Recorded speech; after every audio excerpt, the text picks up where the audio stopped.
الحمد لله الحمد لله حمد الشاكرين ونؤمن به إيمان الموقنين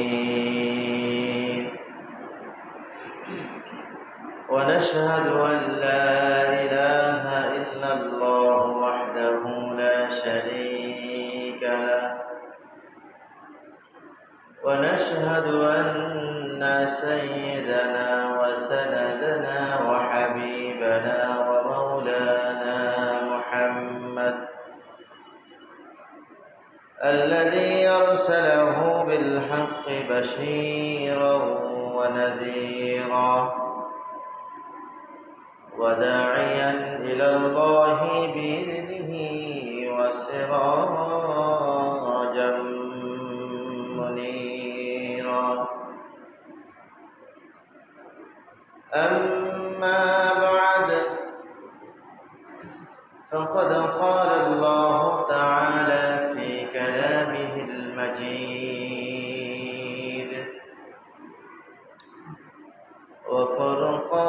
وفرقانه الحميد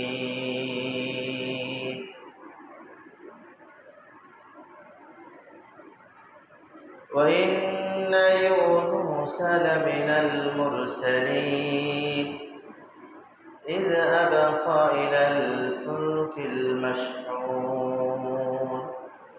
فساهم فكان من المدحضين فالتقمه الحوت وهو مليم وقال رسول الله صلى الله عليه وسلم من يريد الله به خيرا يفقهه في الدين وإنما أنا قاسم والله يعطي وقال تعالى إن الله وملائكته يصلون على النبي يا أيها الذين آمنوا صلوا عليه وسلموا تسليما اللهم صل على محمد وعلى آل محمد كما صليت على إبراهيم وعلى آل إبراهيم إنك حميد مجيد اللهم بارك على محمد وعلى آل محمد كما باركت على إبراهيم وعلى آل إبراهيم إنك حميد مجيد بلغ العلا بكماله كشف الدجى بجماله حسنت جميع خصاله صلوا عليه وآله محمد آقا كفر کو مٹایا کفر کو مٹا کر صداقت بتایا بلغ العلا بكماله كشف الدجى بجماله حسنت جميع خصاله صلوا عليه وآله سبحانك لا علم لنا إلا ما علمتنا إنك أنت العليم الحكيم جزى الله عنا محمدا ما هو أهله الحمد لله আল্লাহ তাআলার বহুত বড় ইহসান যে আল্লাহ তাআলা আমাদেরকে পবিত্র মাহে মুহররম মাসের দ্বিতীয় জুমার নামাজ পড়ার জন্য বিভিন্ন অঞ্চল বিভিন্ন এলাকা থেকে বিভিন্ন দুনিয়ার ঝামেলা থেকে মুক্ত হয়ে মজলিস থেকে আলাদা হয়ে আল্লাহ সুবহানাহু ওয়া তাআলার কাছে যে ঘর যে জায়গা সবচেয়ে প্রিয় আল্লাহ তাআলার ঘর মসজিদে আমাদেরকে আগে আগে আসার মতো তৌফিক দান করেছেন। এজন্য আল্লাহ তাআলার দরবারে শুকরিয়া আদায় করছি, আলহামদুলিল্লাহ। গত জুমা থেকে আজকে জুমা পর্যন্ত লম্বা হায়াত আল্লাহ তাআলা দান করেছেন। এক সপ্তাহের মধ্যে বহু মানুষের ইন্তেকাল হয়েছে, বহু মানুষ অসুস্থ হয়ে বাসার বেডে হাসপাতালের বেডে বিভিন্ন ব্যাধি নিয়ে আক্রান্ত হয়ে ভুগতেছেন। আল্লাহ সুবহানাহু ওয়া তাআলা আমাদেরকে সুস্থ সবল আকল মস্তিষ্ক ঠিক রেখে পা হেঁটে চলার মতো ক্ষমতা, কথা বলার মতো যোগ্যতা, কথা শুনবার মতো কুওয়াত যে আল্লাহ তাআলাই দিচ্ছেন, সেই মহান স্রষ্টা ইলাহির দরবারে আরো একবার বলছি আলহামদুলিল্লাহ। দরুদ ও সালাম পেশ করছি মানবতার দিশারি সাইয়্যিদুল কাওনাইন, আমার আপনার সকলের প্রাণ প্রিয় মানুষ আল্লাহ তাআলার প্যারা দোস্ত জনাব মুহাম্মদ রাসূলুল্লাহ সাল্লাল্লাহু আলাইহি ওয়াসাল্লামের প্রতি। সম্মানিত হাজিরিন, আরবি হিজরি সনের প্রথম মাস চলছে মুহররম মাস। মুহররম মাসের কিছু তাৎপর্য, কিছু করণীয়, বর্জনীয় কিছু আমাল আমরা বিগত 2 জুমায় ধরে আলোচনা শুনেছিলাম। আমরা অনেকেই আমল করেছি মুহররম মাসে রোজা রেখে, বাসার মধ্যে ভালো থেকে ভালো খানার আঞ্জাম করে, দান সদকা করে, গরিব অসহায়দেরকে কিছু আর্থিক সাহায্য করে আমরা আমল করেছি। আল্লাহ তাআলা যেন কবুল করেন বলে আমিন। তো মাসে 10 মুহররম, এখানে অনেক ঐতিহাসিক কিছু ঘটনা আল্লাহ তাআলা পৃথিবীর মধ্যে সংগঠন করেছিলেন। তার মধ্যে কিছু শিরোনাম হিসাবে শুধু নাম উল্লেখ করেছিলাম। আজকে হযরত ইউনূস আলাইহিস সালামের যে ঐতিহাসিক ঘটনা, সে কথা কিছু আলোচনা করার চেষ্টা করব ইনশাআল্লাহ, এবং সেখান থেকে আমাদের জন্য বড় শিক্ষা, এটাও ইনশাআল্লাহ আলোচনা হবে। আল্লাহ, তো মুহররম মাস আল্লাহ তাআলার মাস। আল্লাহ তাআলা ঘোষণা করেছেন বহু জায়গায়।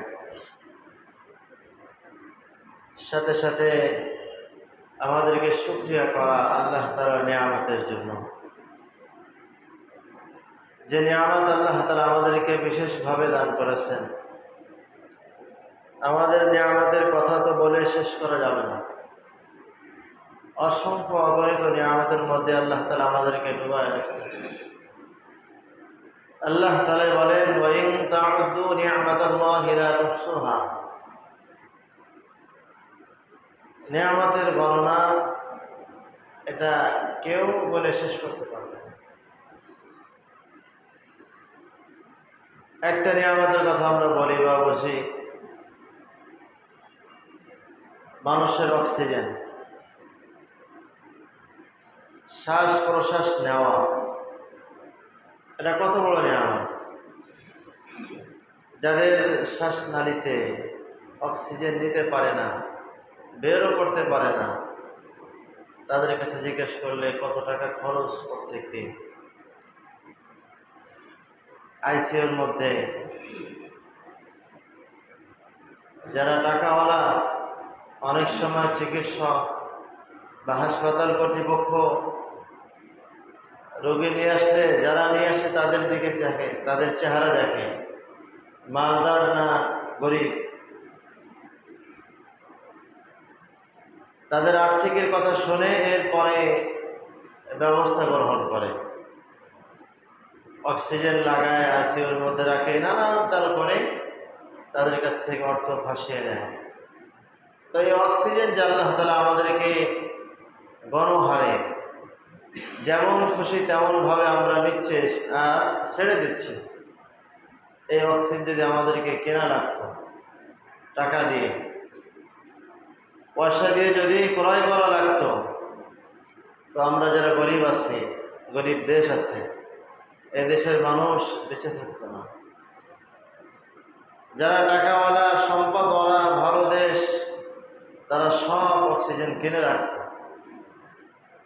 তার এটা আল্লাহ তাআলা ইজনাম করেছেন সহজ সবার জন্য। অক্সিজেন ধনীরাও গ্রহণ করে, ফকিররাও গ্রহণ করে, রিক্সা চালক সেও অক্সিজেন নেয়, রাস্তার মধ্যে যে ঘুরে সারা দিয়ে এও অক্সিজেন গ্রহণ করে। আল্লাহ তাআলা আম করেছেন। তো এই একটা নিয়ামতের জন্য যদি আমি সারা জীবন সেজদার মধ্যে মাথা লাগিয়ে রাখি, নিয়ামতের শুকরিয়া হবে। এত পরিমাণ আল্লাহ তাআলা আমাদেরকে নিয়ামত দান করেছে। এই জন্য মাঝে মধ্যে দান সদকা করে, যাকাত আদায় করে, কোরবানি করে, রোজা রেখে, গরিব অসহায়দেরকে কিছু আর্থিক সাহায্য করে, বিবস্ত্রহীনকে বস্ত্র দিয়ে, খাদ্যহীনকে খাদ্য দিয়ে, এগুলো নিয়ামতের শুকরিয়া করা। আল্লাহ রাব্বুল আলামিন আমার যে নিয়ামত দান করলেন, নিয়ামতের মধ্যে অন্যতম একটা নিয়ামত হলো চোখ। চোখ কত দামি নিয়ামত, যে কোনোদিন দেখে না অন্ধ মানুষ, তার কাছে জিজ্ঞেস করেন, ভাই চোখের দাম কেমন? অন্ধ বলবে, ভাই দুনিয়ায় যত সম্পদ আমার রয়েছে, যত মাল দৌলত রয়েছে, সব দিব, যদি আমাকে চোখের বিনিময়ে একটা চোখ দেওয়া হয়, আমি আমার সব সম্পদ তোমাকে দেব, আমার একটা চোখ বানিয়ে দাও। অনেক সময় মানুষের কিডনি নষ্ট হয়, ডাক্তারকে বলে, ডাক্তার যত অর্থের প্রয়োজন, যত টাকার প্রয়োজন, কোনো সমস্যা নাই, আপনি আমার কিডনি ভালো করে দেন, আমি দেব। অথচ আল্লাহ তাআলা লক্ষ লক্ষ কোটি কোটি টাকার নিয়ামত সম্পদ আমার দেহের মধ্যে দিয়ে রাখছে, আল্লাহ কোনোদিন একটা পয়সা চাননি। আল্লাহ বলেন, বান্দা তোমার লক্ষ লক্ষ কোটি কোটি নিয়ামত দিয়ে তোমার দেহের মধ্যে সাজিয়ে রাখছি, তুমি শুধু আমার নিয়ামতের শুকরিয়া করবা।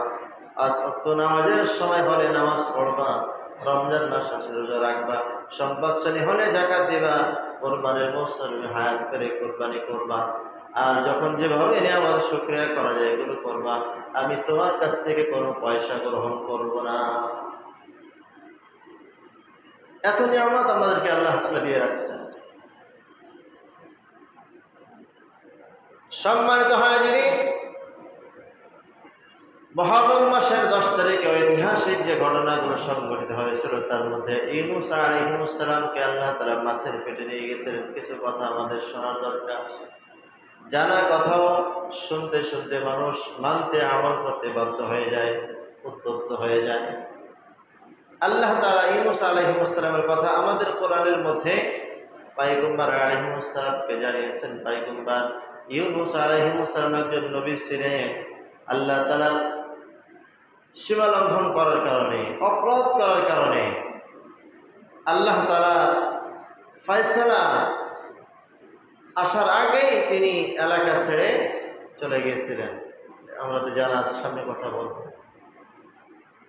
যার কারণে আল্লাহ তাআলা আযাব দিয়ে, অর্থাৎ ইউনূস আলাইহিস সালামকে শিক্ষা দিয়ে আবার সেখানে পাঠিয়েছিলেন। এ কথা আমাদের কিছু কথা শুনতে হবে। ইউনূস আলাইহিস সালাম আল্লাহ তাআলার জলিল কদর পয়গম্বর নবী ছিলেন। সব নবীর আল্লাহ তাআলার প্রিয় বন্ধু। ইউনূস আলাইহিস সালামকে আল্লাহ তাআলা ইরাকের মোসেল শহর নিনওয়া বা নাইওয়া নামক স্থানে পাঠিয়েছিলেন। সেখানে লক্ষাধিক অথবা আরো কিছু বেশি পরিমাণ মানুষ সেখানে বসবাস করত। দ্বীন প্রচারের জন্য, ইসলাম প্রচারের জন্য, দ্বীন প্রতিষ্ঠা করার জন্য আল্লাহ তাআলা নবী আলাইহিস সালামকে পাঠিয়েছিলেন। وَإِنَّ يُونُسَ لَمِنَ الْمُرْسَلِينَ إِذْ أَبَقَ إِلَى الْفُلْكِ الْمَشْحُونِ فَسَاهَمَ فَكَانَ مِنَ الْمُدْحَضِينَ। ইউনূস আলাইহিস সালামকে আল্লাহ তাআলা ইরাকের মসুল শহর নিনওয়া বা নাইওয়া নামক স্থানে পাঠিয়েছিলেন। 1 লক্ষ বা তার চেয়ে বেশি কিছু লোক সেখানে বসবাস করতেন।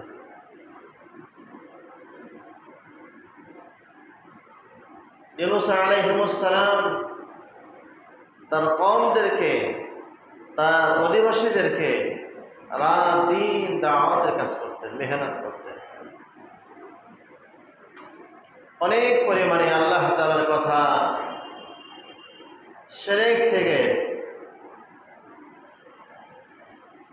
বাঁচানোর জন্য, পথ হারা মানুষের পথের সন্ধান দেখানোর জন্য রাত দিন মেহনত করেছেন। পয়গম্বর ঈসা আলাইহিস সালাম 1 দিন 2 দিন নয়, 9 বছর পর্যন্ত তার কওমকে দাওয়াত দিয়েছেন, ভাই আল্লাহ তাআলাকে রব হিসাবে মেনে নাও, শিরক থেকে বেঁচে থাকো, এক আল্লাহ তাআলার ইবাদত বন্দেগী করো,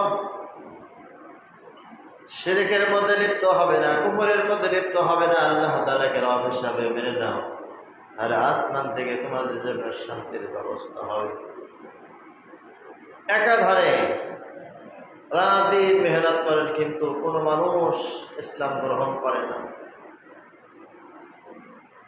কোনো মানুষ ইউনূস আলাইহিস সালামকে বিশ্বাস করে না, ঈমান গ্রহণ করে না, আনে না। ইউনূস আলাইহিস সালামকে মিথ্যুক বলতো, গালিগালাজ করতো, উপহাস করতো। ইউনূস আলাইহিস সালাম 1 মুহূর্ত দাওয়াতের কাছ থেকে ফিরে থাকেননি, দাওয়াতের কাজ চালিয়েছেন, রাত দিন মেহনত করেছেন, একাধারে 9 বছর পর্যন্ত দাওয়াত দিয়েছেন। আল্লাহ তাআলা বলেন, ইউনূস ধৈর্য হারাবে না, দাওয়াতের মিশন চালাও, সর্বশেষ তাদেরকে সতর্ক করো,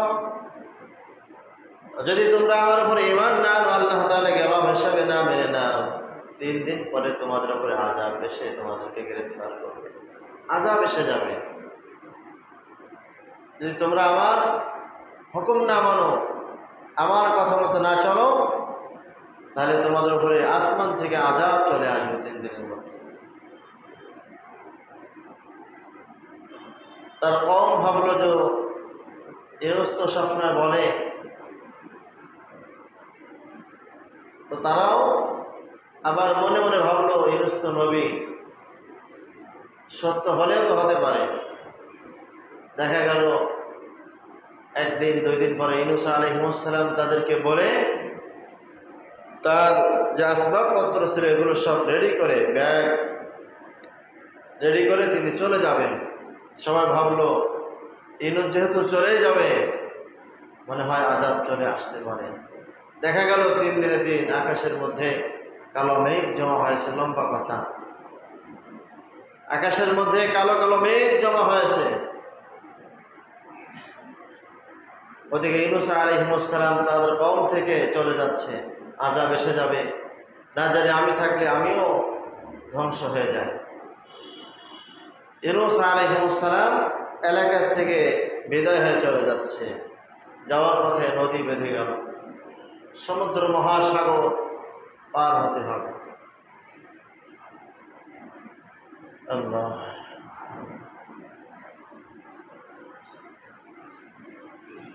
তো তার কওম ভাবলো যে যেহেতু নবী বলছে আযাব এসে যাবে, আমরা এখন কি করব? তওবা ইস্তেগফার করে আমাদের পাপ থেকে আমরা মোচন হব, সংশোধন হয়ে যাব। নবী আলাইহিস সালাম এলাকা ছেড়ে চলে গেলেন। তার কওমরা সকলে অনুতপ্ত হয়ে নারী পুরুষ সব মাঠের মধ্যে জমা হয়েছে। পশু পাখি পর্যন্ত তারা নিয়ে আসছে, যে মাঠের মধ্যে তারা অনুতপ্ত হয়ে ইস্তেগফার করেছে। ইস্তেগফারের কারণে তাদের উপরে আর আযাব আসেনি। কিন্তু নবী আলাইহিস সালাম তো চলে গেছেন। ইউনূস আলাইহিস সালাম নদীর কিনারায়, নদী পার হয়ে যেতে হবে। পার হওয়ার জন্য দেখা একটা নৌকা এসে গেল। নৌকার মধ্যে সব কানায় ভর্তি, সব মানুষ ভরা। এরপরও হুজুরকে দেখে মানুষ স্বাভাবিক, হুজুর আসলে মানুষ বসার জায়গা দেয়, সালাম বিনিময় করে। এরপরে আরো একটু বসার জায়গা না থাকলেও একজন উঠে বসার জন্য জায়গা করে দেয়। তো ঠিক নৌকার এক কিনারায় ইউনূস আলাইহিস সালামকে ওঠালেন। ইউনূস আলাইহিস সালাম দেখলেন যে বেশ কিছু জায়গা রয়েছে, তিনি নামাজে দাঁড়িয়ে গেলেন নৌকার মধ্যে। নৌকা চলতে চলতে হঠাৎ প্রবল বেগে বাতাস, ঝড় তুফান শুরু হয়েছে। কি ব্যাপার, এতগুলো মানুষের প্রাণ কি করে বাঁচবে? এতগুলো মানুষ ধ্বংস হয়ে যাবে। তো সেখানে তখনকার নিয়ম ছিল, কুপ্রথা, যে হয়তো আমাদের মধ্যে কোনো পাপাচার মানুষ আছে, কোনো গুনাহগার হয়তো আছে, যার কারণে আমাদের এই আযাবের সম্মুখীন আমরা হয়ে গেছি। আমরা তাকে নৌকা থেকে নামিয়ে দেব। একজন আরেকজনের দিকে তাকায়, কে নদীতে ঝাঁপ দিবে। দেখা গেল এভাবে করতে করতে মানুষ লটারি শুরু করলো। লম্বা কথা আছে সেখানে। তো লটারি হতে হতে যে কবার লটারি হয়, ইউনূস নবীর নাম ওঠে। সবাই দেখে যে এত সুন্দর চেহারা, মাথার মধ্যে পাগড়ি, সাদা জুব্বা পরা, এরকম পাপী হতে পারে না। তারা আবার লটারিকে ফেলে দিয়ে আবার নতুন করে শুরু করে, প্রত্যেকের নাম লিস্ট করে সেখান থেকে একটা নাম ওঠায়। এভাবে করতে করতে সববার ইউনূস আলাইহিস সালামের নাম ভেসে ওঠে। ইউনূস আলাইহিস সালাম ভাবলেন, দেখো আর লটারির প্রয়োজন নাই, আমি সমুদ্রের মধ্যে ঝাঁপ দিব। বলে না, আপনি তো নবী মানুষ, হুজুর মানুষ, আপনি তো পাপাচার না, আপনি থাকেন, অন্য কেউ হয়তো নদী থেকে, নৌকা থেকে পড়ে যাবে। ইউনূস আলাইহিস সালাম ভাবলেন, না, আমি নিশ্চয় অপরাধ করেছি, পাপাচার হয়েছে, আমি জুলুম করেছি। আল্লাহ তাআলা আমাকে আমার যে ইরাক শহরে, মোসুল শহর নিনওয়া নামক স্থানে আমাকে পাঠিয়েছিলেন, আমি সেই এলাকা থেকে, গণ্ডি থেকে বের হয়ে আমি চলে আসছি। আমি আল্লাহ তাআলার আয়াতের সীমা লঙ্ঘন করেছি, হুকুমের সীমা লঙ্ঘন করেছি। আজকে আমি পাপাচার, আমি আর এখানে থাকবো না, নদীতে ঝাঁপ দিব। নদীতে যখনই লাফ দিলেন, আল্লাহ তাআলা মাছকে আগে থেকে হুকুম করেছিলেন, মাছ এখনই ইউনূস নবী সমুদ্রের মধ্যে চলে আসবে, তোমাকে রিসিভ করতে হবে।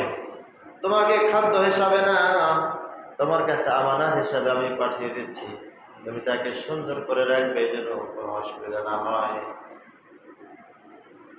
ইউনূস আলাইহিস সালাম যখনই فساهم فكان من المدحضين فالتقمه الحوت وهو مليم,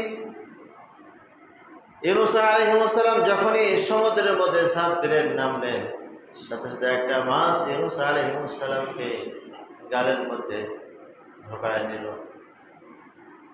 ইউনূস আলাইহিস সালাম ভাবলেন, হয়তো আমার এখানেই কবর রচিত হবে, আমি মারা যাব। তাফসীরের মধ্যে আসছে, ইউনূস আলাইহিস সালাম যখন মাছের পেটে, মাছ যখন সমুদ্রের মধ্যে ঘোরে, সব মাছগুলো যেন আল্লাহ তাআলার তাসবিহ পাঠ করে।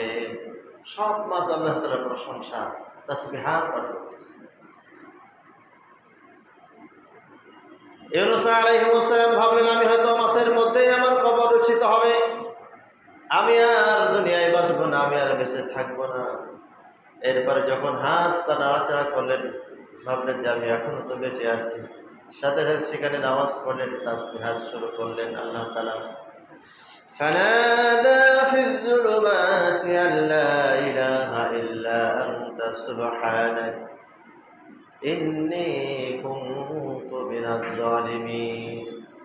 রব্বুল আলামিন, আমি নিজেকে অপরাধী, আমি নিজের উপরে জুলুম করেছি, আপনি ছাড়া আমাকে এই মহা বিপদ থেকে, মুসিবত থেকে বাঁচানোর কেউ নাই, আপনি আমাকে হেফাজত করেন, বাঁচিয়ে দেন। তাফসীরের মধ্যে আছে ইউনূস আলাইহিস সালাম মাছের পেটে একদিন অথবা আরো বেশি সময়, 10 দিন, 20 দিন, 40 দিন পর্যন্ত কথা আসছে। ইউনূস আলাইহিস সালাম সেখানে ছিলেন। আল্লাহ তাআলা বলেন, ইউনূস, যদি তুমি তোমার ভুল স্বীকার না করতে, তোমার অপরাধ তুমি স্বীকার না করতে, কিয়ামত পর্যন্ত তোমার মাছের পেটে তোমার কবর রচিত হতো। ইউনূস আলাইহিস সালাম যদি নিজের পাপের কথা আল্লাহ তাআলার কাছে প্রকাশ না করতেন, মাপ না চাইতেন, তো সেখানেই তার কবর রচিত হয়ে যেত। ইউনূস আলাইহিস সালাম এক মুহূর্তের জন্য, একটা সময়ের জন্য আল্লাহ তাআলার স্মরণ থেকে বিমুখ ছিলেন না।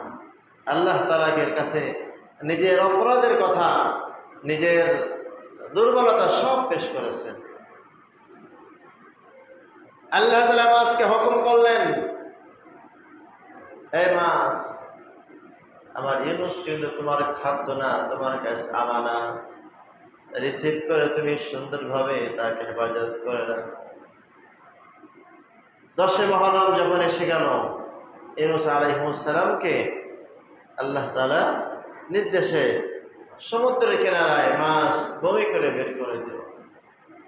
সেখানে আল্লাহ তাআলা তরুলতা, লাউ গাছ, তাফসীরের মধ্যে আসছে কদু গাছ বা লাউ গাছ, সেখানে রাখলেন। ওই পাতা দিয়ে ইউনূস আলাইহিস সালাম নিজের শরীরকে সুন্দর করে মুছে পরিষ্কার করে আবার আল্লাহ তাআলার হুকুমে সেই কওমের কাছে আল্লাহ তাআলা পাঠিয়েছিলেন।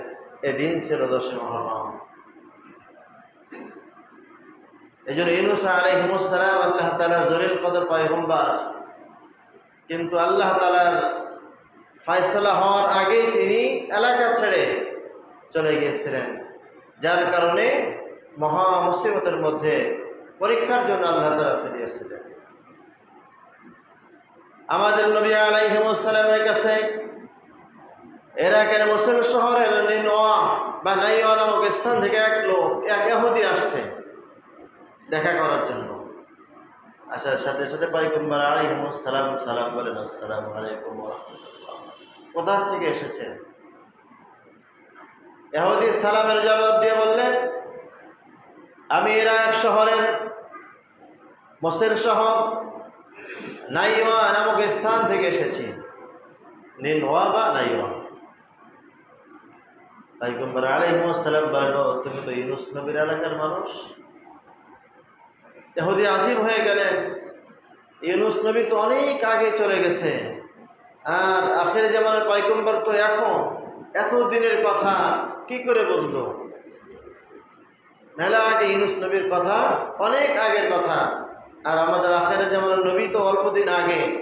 তো ইহুদি বলল যে আপনি এতদিনের কথা কি করে জানেন যে আমি ইউনূস নবীর এলাকার মানুষ? আপনি চিনলেন কিভাবে, বা আপনি ইউনূস আলাইহিস সালামকে চেনেন কিভাবে? পয়গম্বর আলাইহিস সালাম তখন বলেন, কুল্লু নবিয়্যিন ইখওয়া, সব নবী তো ভাই ভাই, মা ভিন্ন হতে পারে, কিন্তু নবীরা সব এক। আল্লাহ তাআলা ইউনূস আলাইহিস সালামের কথা কোরআনে অনেক জায়গার মধ্যে বলেছেন। ইহুদির সাথে সাথে বললেন, পয়গম্বর আপনি আর দেরি করবেন না, আমাকে এই মুহূর্তে কালিমা পড়ে মুসলমান বানিয়ে দেন।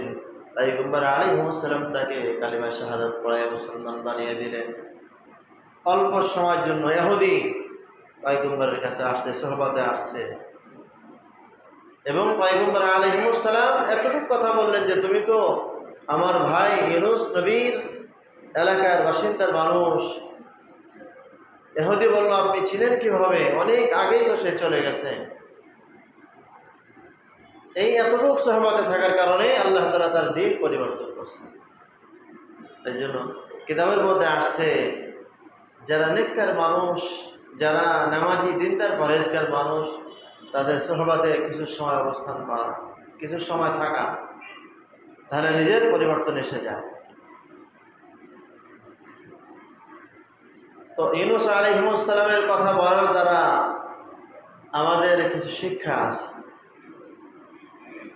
এক নম্বর শিক্ষা হলো, আল্লাহ তাআলা আমাদের উপরে মাঝে মধ্যে মুসিবত দিবেন, বালা মুসিবত পেরেশানি আসবে, কিন্তু বালা মুসিবতে পেরেশানির মধ্যে আমাদেরকে হতাশ হয়ে অন্য মুখ হলে হবে না, সবর করতে হবে।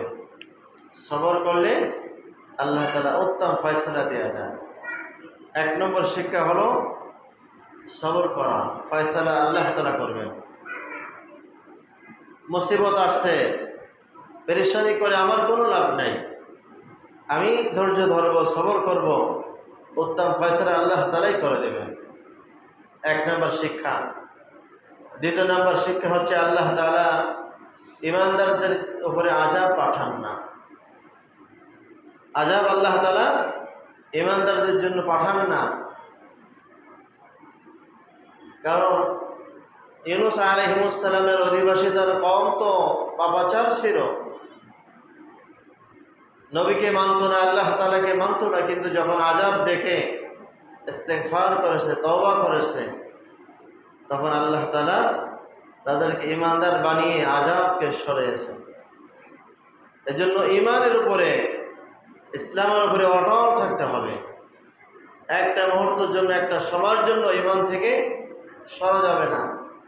মুসিবত আসছে, পেরেশানি আসছে, অভাব আসছে, আল্লাহ তাআলা অনেক জায়গায় বলেছেন, وَلَنَبْلُوَنَّكُمْ بِشَيْءٍ مِّنَ الْخَوْفِ وَالْجُوعِ وَنَقْصٍ مِّنَ الْأَمْوَالِ وَالْأَنفُسِ وَالثَّمَرَاتِ وَبَشِّرِ الصَّابِرِينَ। আল্লাহ তাআলা বলেন, আমি তোমাদেরকে অবশ্যই পরীক্ষা করব, ভয় দিয়ে, ক্ষুধা দিয়ে, ফসলের ক্ষতি করে, মানুষের আর্থিক ক্ষতি করে, মানুষের ঘেরের মধ্যে লস, ব্যবসার মধ্যে লস, অনেক রকম ভাবে আমি ক্ষতি করে তোমাকে পরীক্ষা করব। যারা সবর করবে তাদের জন্য সুসংবাদ। এই জন্য আল্লাহ তাআলা বলেন, তোমরা ঈমানের উপরে অটল থাকবে, অবিচল থাকবে। আর যারা ঈমান নিয়ে অবিচল থাকবে, যারা ঈমানের উপরে ইস্তেকামাতের সঙ্গে, তাদের জন্য আরো সুসংবাদ আসছে। ইন্নাল্লাযীনা ক্বালু রাব্বুনাল্লাহ সুম্মা ইসতাকামু তাতানাজ্জালু আলাইহিমুল মালায়েকা আল্লা তাখাফু ওয়া লা তাহজানু ওয়া আবশিরু বিল জান্নাতিল্লাতী কুনতুম তুআদুন। আল্লাহ তাআলা বলেন, যারা আমাকে রব বলে, রব হিসাবে যারা মেনে নিল, এবং এই রব বলে নিজের নফসের উপরে ইস্তেকামাতের সঙ্গে আমাকে রব বলে মানছে, আমার রব একমাত্র আল্লাহ তাআলা, অন্য কেউ আমাকে খাওয়ায় না, আমার কেউ পালে না, আমার খাওয়ানেওয়ালা, আমার দেনেওয়ালা আমার রব। সব রব এক কথাই ওই সত্তাকে বলে যে মানুষের সব জরুরত মেটায়, মানুষকে খাওয়ায়, মানুষকে পড়ায়, মানুষকে অসুস্থ করে সুস্থ করে, ইনি হচ্ছে রব। রব্বুনাল্লাহ সুম্মা ইসতাকাম, আল্লাহ তাআলাকে রব বলে যদি ইস্তেকামাতের সঙ্গে থাকে, তো আল্লাহ তাআলা বলেন তার মওতের সময় ফেরেশতারা এসে বলবে, আল্লাহ তাখাফু ওয়া লা তাহজানু, আরে তোমার ভয় নাই, চিন্তা নাই, ওয়া আবশিরু বিল জান্নাহ, তোমাকে জান্নাতের সুসংবাদ দেওয়া হলো। যে জান্নাতের কথা আল্লাহ তাআলা তোমাদের উপরে ওয়াদা করেছেন, এই জান্নাতের সুসংবাদ তোমাদেরকে দিচ্ছি। এই জন্য ইউনূস আলাইহিস সালামের ঘটনা থেকে আমাদের শিক্ষা হলো, ঈমানের উপরে ইস্তেকামত থাকা, অবিচল থাকা।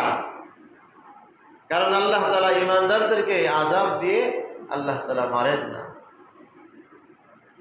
3 নম্বর শিক্ষা, আল্লাহ তাআলা পরীক্ষা কেমন হবে, কোন সময় হবে, 1 সেকেন্ড আগেও কেউ জানে না যে কখন আযাব এসে যাবে, কখন কিভাবে পরীক্ষা হবে আল্লাহ তাআলা নেবেন, এটা মানুষ 1 সেকেন্ড আগেও জানে না। ইউনূস আলাইহিস সালাম থেকে শিক্ষা, ইউনূস আলাইহিস সালাম তো নবী ছিলেন, তিনি তো জানলেও জানতে পারতেন যে নৌকায় উঠলে তোমাকে সাগরে ঝাঁপ দিতে হবে, তোমার প্রাণনাশের ভয় আছে, যে কোনো সময় মারা যাবে।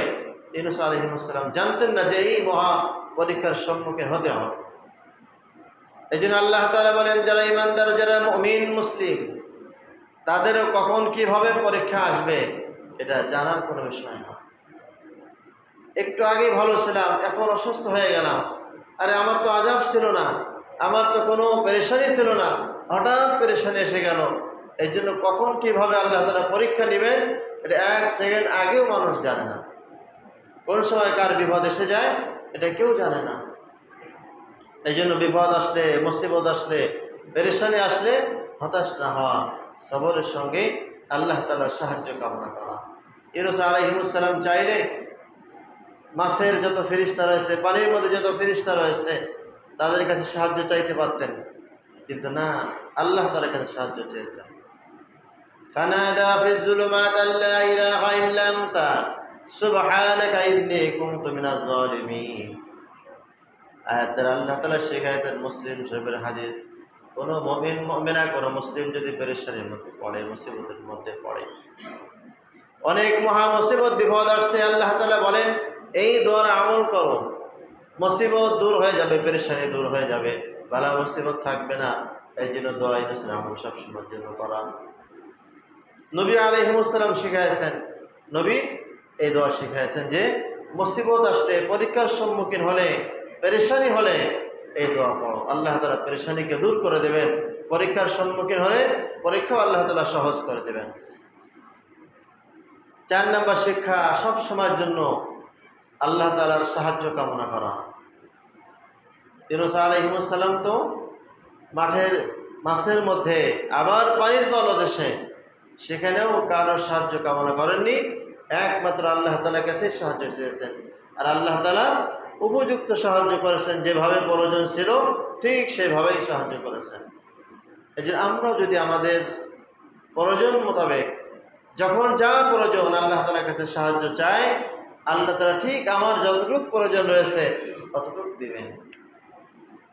আমরা নামাজের মধ্যে সাহায্য চাই, ইয়্যাকা না'বুদু ওয়া ইয়্যাকা নাস্তাঈন, রব্বুল আলামিন একমাত্র আপনার ইবাদত করি আর আপনার কাছেই সাহায্য চাই। এই চাওয়াটা আমাদের ইস্তেকামত না। নামাজের মধ্যে সুন্দর করে দরখাস্ত করে গেলাম, বাহিরে যে আরেকজনের কাছে, ভাই আমাকে একটু সাহায্য করেন, আমাকে এই কাজটা করে দেন, আরেকজনের কাছে আমরা ধন্যা দিয়ে দেই। এই জন্য আল্লাহ তাআলা আমাদেরকে সাহায্য করেন না। এই জন্য আল্লাহ তাআলা বলেন, বান্দা আমার ইবাদত করছো, আমার কাছে যখন সাহায্য চেয়েছো, সবর করো, আমি সাহায্য ঠিক সময় মতো তোমার কাছে পাঠিয়ে দেব। আমাদের তো এই ধৈর্য, এই সবর নাই, যার কারণে আমাদের ফয়সালা আসতে দেরি হয়, ফয়সালা আমরা পাই না। একনিষ্ঠভাবে আল্লাহ তাআলার কাছে যদি চাওয়া হয়, আল্লাহ তাআলা অবশ্যই দিবেন। এটা আল্লাহ তাআলার ওয়াদা রয়েছে, যে এমনি তালাশ করলে হবে না, যাওয়ার পরে ধৈর্য ধরতে হবে, সবর করতে হবে। যেটা ভালো আল্লাহ তাআলা ওইটাই আমার জন্য ফয়সালা করবে।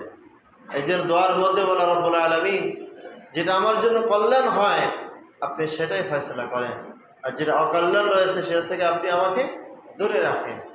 5 নম্বর শিক্ষা, খালেস নিয়তে, একদম একনিষ্ঠভাবে তওবা ইস্তেগফার করা।